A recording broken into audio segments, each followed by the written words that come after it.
They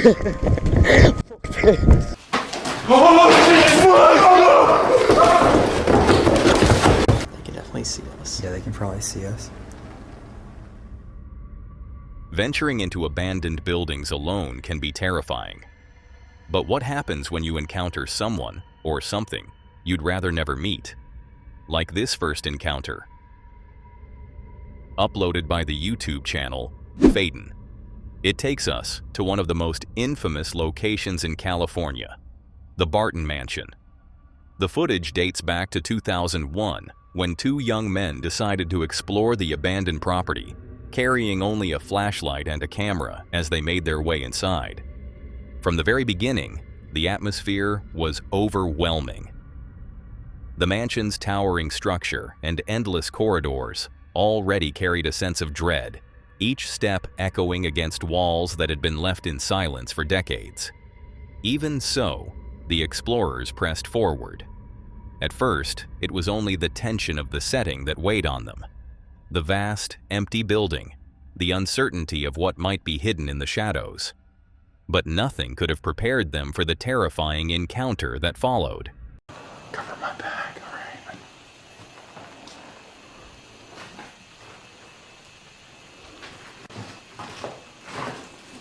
What the hell's that? That on the floor. Right there. Oh, shit!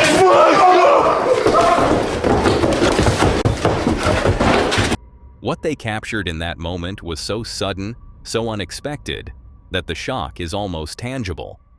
For them, it was not just another abandoned building anymore. There was something or someone inside. Something watching.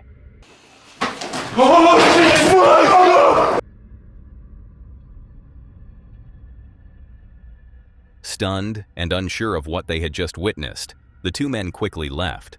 But when they later reviewed the footage, their unease turned into conviction. They believed they had caught something on film that could not be explained away. What they claimed was a real ghost.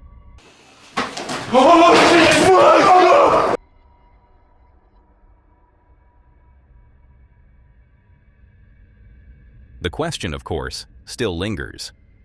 Was this shadowed figure truly something supernatural, a glimpse of a presence that has lingered in Barton Mansion for decades?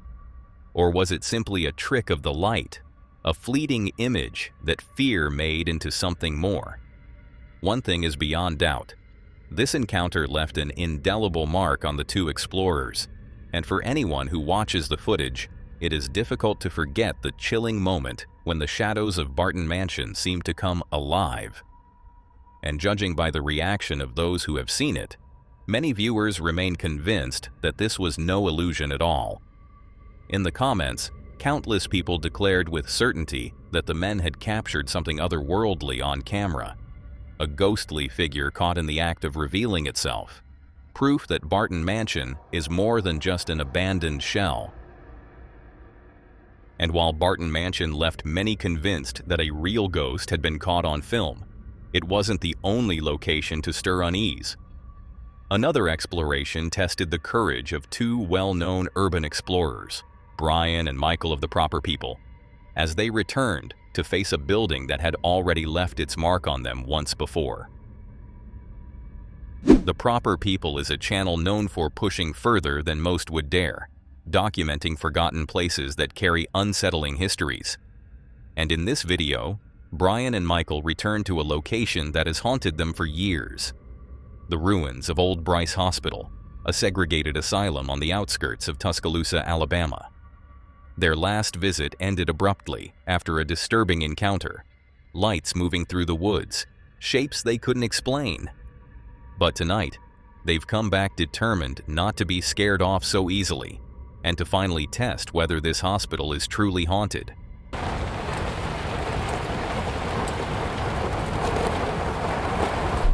Just park right out front? Yeah, sure.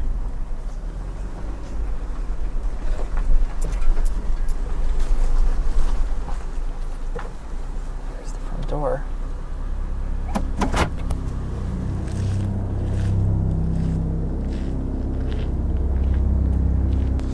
We're back.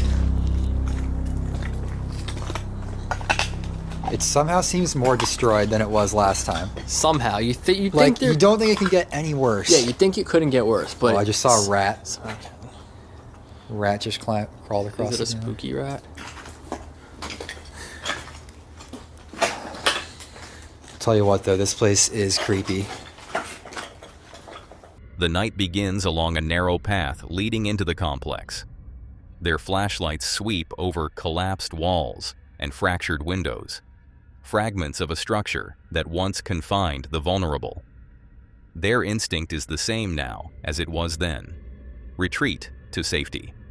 But they are not planning to give up this time. And the deeper they go, the more it feels like stepping back into a memory they once tried to leave behind. There's just so many shadowy areas. It's barely a building. Just a shell. Should go up to the second floor and go where we were. That can be the first thing we try to debunk. It was on the second floor, right? Yeah.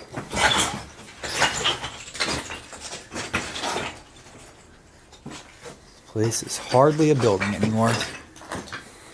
It's turning into a room.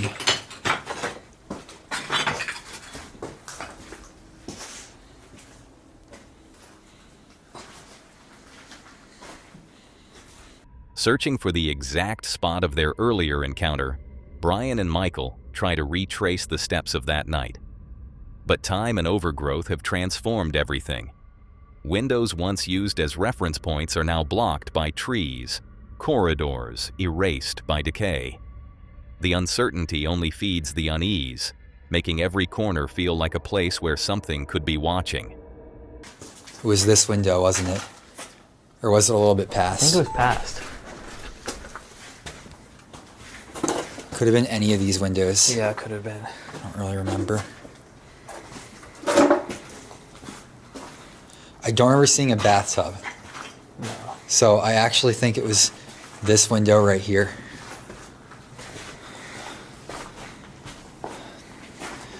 But I don't remember the view being this blocked by a tree either.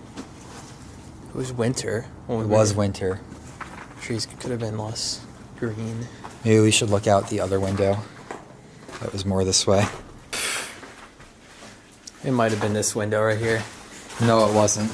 It But wasn't. like, it's close enough. But the person was like behind this staircase here. Somewhere on the ground down there. I don't see anything reflective that's making as big of a reflection as that was before.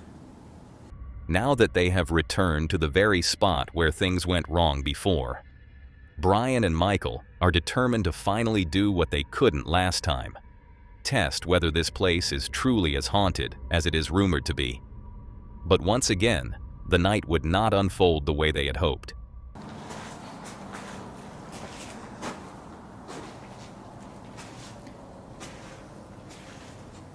Should we do an intro in here? Yeah, sure. Okay. Did you hear that? No.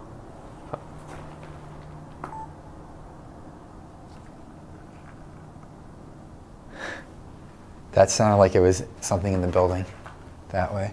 Huh. And then we have this one from Cambridge Labs. It seems a little more scientific, but it does magnetic and electric field. So, Wait. I heard something. Yeah.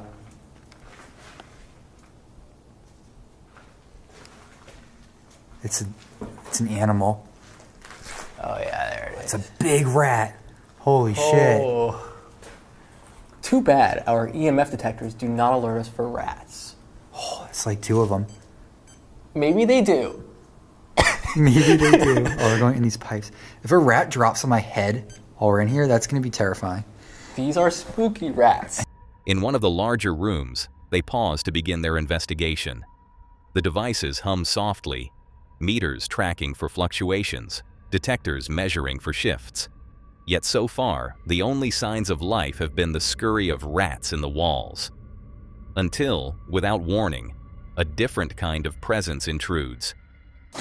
These pipes go throughout the whole place. There's gonna be rats in all these vents. Yeah.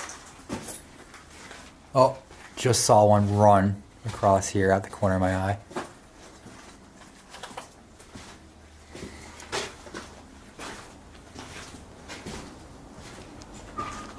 What was that? I don't know. That sounded like an echo. Where's my truck? Can you see it? No. Oh yeah, there it is. Okay. Okay. Parked a little bit further away than I remembered. I don't think so. No, it's not doing anything.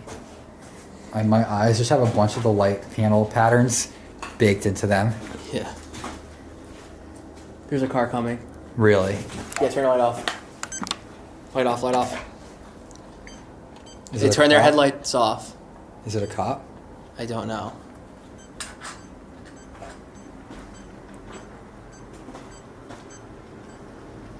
Oh, that's weird. They can definitely see us. Yeah, they can probably see us.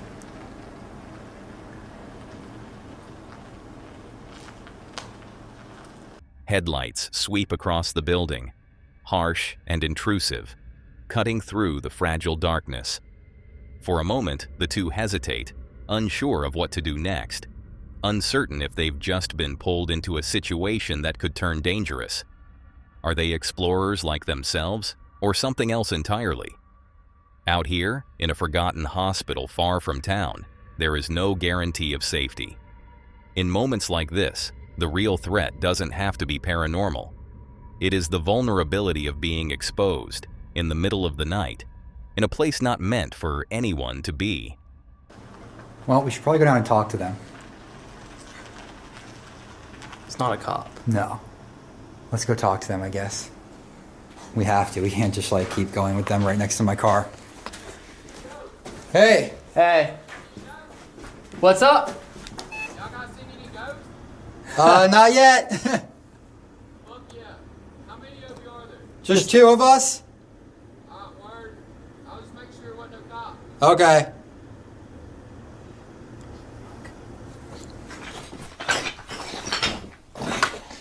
Is this suspicious that he asked how many are we? Yeah. How's it going? Yeah. How you guys doing? You guys see anything interesting? No, we just got here. What all have you explored? Just walked up the stairs. Fortunately, the strangers turned out to be nothing more than another group of explorers with no ill intentions. After a brief exchange, just enough to reassure one another that there was no reason for concern, they each drifted off in separate directions. Yet the encounter left a mark. Brian and Michael knew how differently it could have gone. In a place this isolated, in the middle of the night, it doesn't take much imagination to picture a less harmless outcome. This time, they were lucky, but the reminder lingered. Out here, the living can be every bit as unsettling as the dead. Brian and Michael pressed deeper into the ruins, through corridors where ceilings had collapsed and silence pressed in from every side. They searched operating rooms, measured temperatures, and reached out to the legends tied to this place. But the asylum gave them little in return. A few unexplained noises, faint fluctuations, and a constant weight of unease, although not enough to prove and not enough to dismiss. By the end of the night, exhaustion settled in.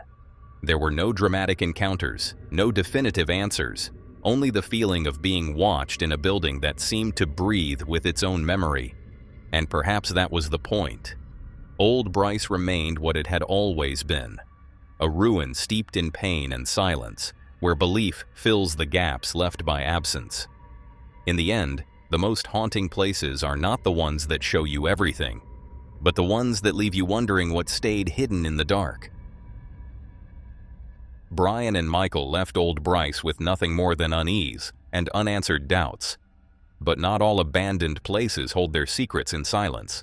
Some carry traces of the people who never truly left. For the man behind Explore Abandoned Places with Tattoo Tony Alton, that truth would come into sharp focus during his exploration. The YouTube channel Explore Abandoned Places with Tattoo Tony Alton is run by Tony, a seasoned urban explorer who often dives deep into forgotten, crumbling locations across the country. And in this video, Tony sets out alone into the ruins of an abandoned factory, just a short distance from where he lives. At first glance, it is nothing more than a forgotten industrial shell. Walls collapsing, graffiti spreading across every surface. But what he discovers inside suggests that the building has not been as empty as it appears.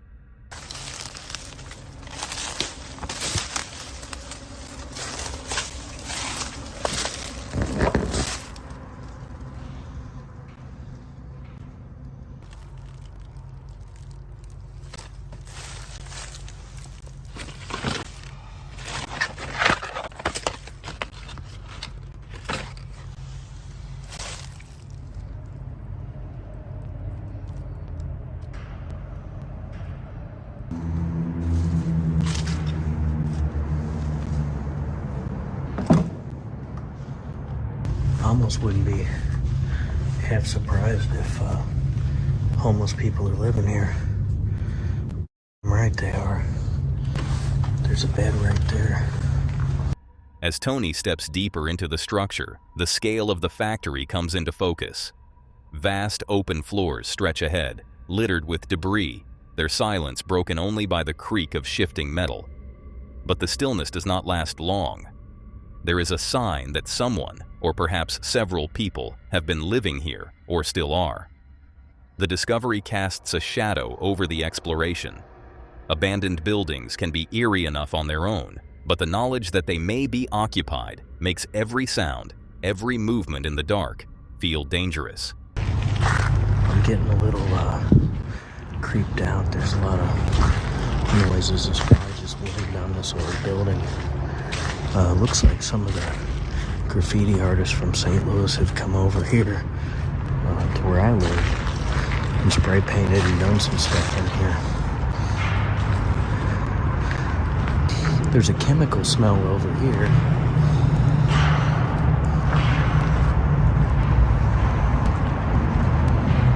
It smells like chemicals.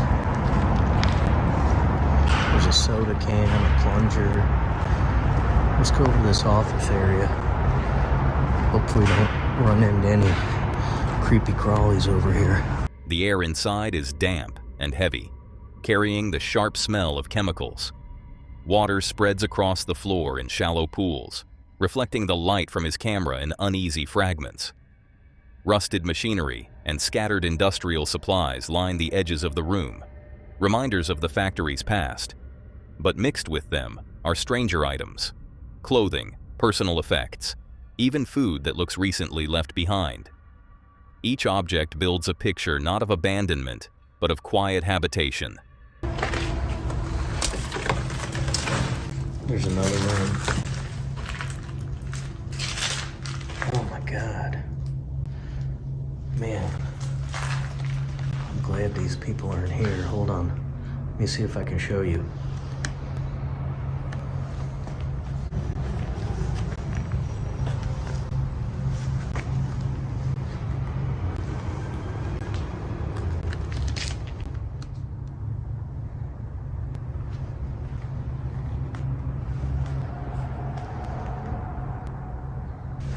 Okay, guys.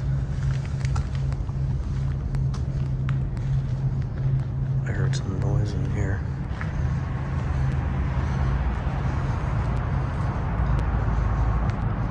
I think I got about just enough nerve to go up this last stairway and then get the heck out of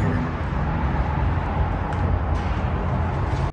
More trash, more signs of people passing through, some temporary, others perhaps longer. Every creak of the floorboards, every faint sound from outside feels as though it could be someone else moving in the dark. In places like this, the fear is not of spirits, but of the living. He presses forward with caution, going through rooms filled with discarded chairs, industrial fans, and scattered belongings. It's dark up here. Jeez, there's all kinds of trash, guys. Guys, you can't see it, but those are chairs, an old industrial fan. Holy cow. Old wooden doors. And it looks like that other staircase on the other side goes somewhere else, so I guess we gotta go up. Okay, guys. One last area to check out, okay?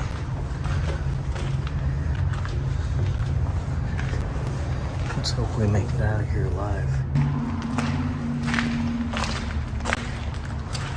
Holy cow. It's freaking dark in here. What is this? Oh. Toilet stalls for the workers. Wow. Man. Help keep building clean. In the final sections of the factory, the atmosphere grows heavier still. Pools of water shimmer across the floor, amplifying the claustrophobic silence.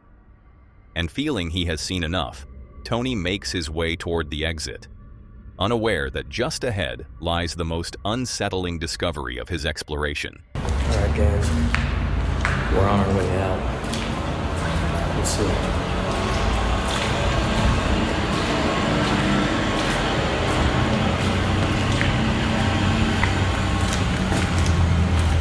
Let's blow this place, guys. Wow, there's another room. God. Uh-oh.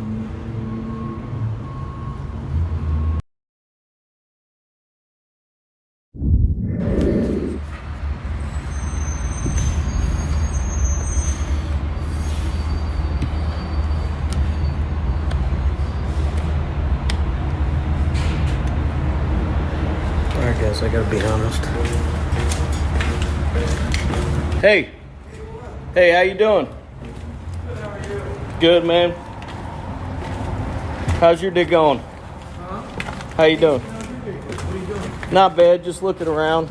Yeah, interesting, isn't it? And, well, I've seen a lot of stuff like this because I've been all over, like Chicago, Yeah. Gary, Indiana, all over St. Louis. You need any cigarettes, bro? Well, I got some. Okay. Hey, I'm gonna turn this off, bro.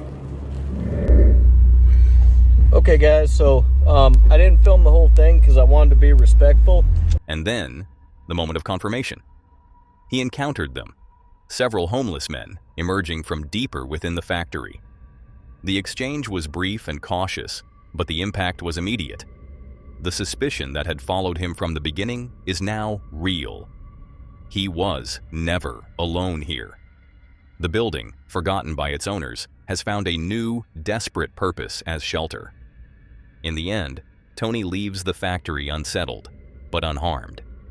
The place did not reveal its industrial history, nor any haunting tied to its decay.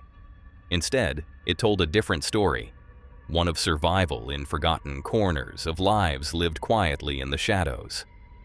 The danger in this factory was not the supernatural, but the simple fact of intrusion into someone else's space. And perhaps that is the most haunting part of all. Because sometimes, the silence inside an abandoned building does not mean it is empty. It only means you haven't yet met whoever is sharing it with you. An abandoned asylum whose very walls seem to hold on to the suffering of the past. And that video is shared by the proper people again. A place where stories of confinement, suffering, and neglect have never fully faded. Shadows that never felt empty, echoes that seemed unwilling to fade. And perhaps that was enough. Because in places like this, the line between what is real and what is imagined is never clear. Hi. Okay. Okay. You guys aren't like workers or anything? No. Oh my god. Did we see you before? Earlier. Are you the guy we saw before? Workers on the property is freaking me out. Yeah. You mind if we shoot video? We can blur your face if you want or anything. Sure. Yeah. All right. Yeah. So here's the guy we saw before. Dude, you are good at disappearing, man.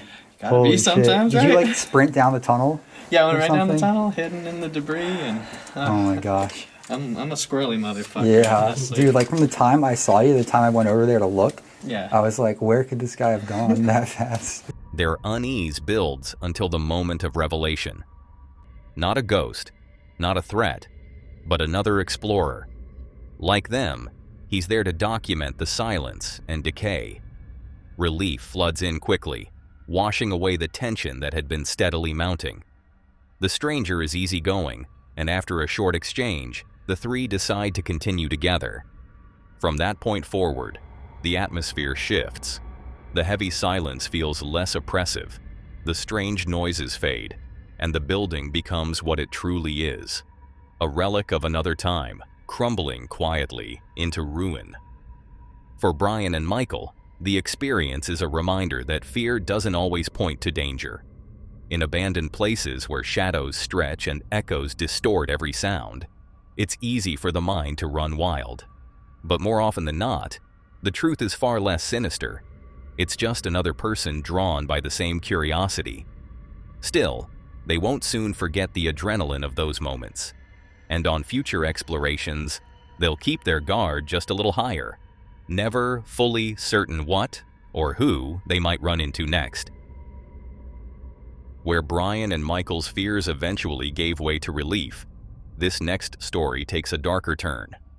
His channel, Exploring with Tom, thrives on revisiting places that most people would avoid even once. And when he and two friends return to a crumbling house they had already seen in daylight, they find that the night transforms it into something altogether different. Here, the silence doesn't ease with explanation. It deepens, pulling them into an experience that leaves far more questions than answers.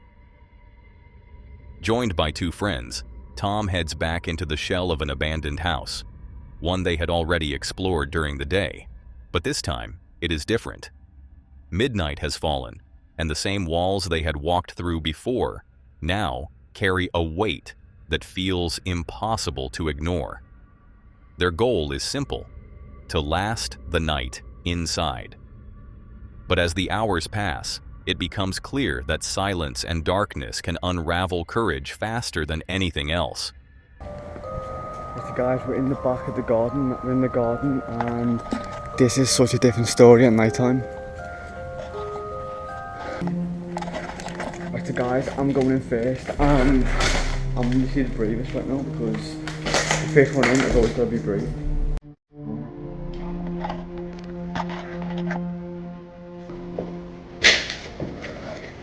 Come over here.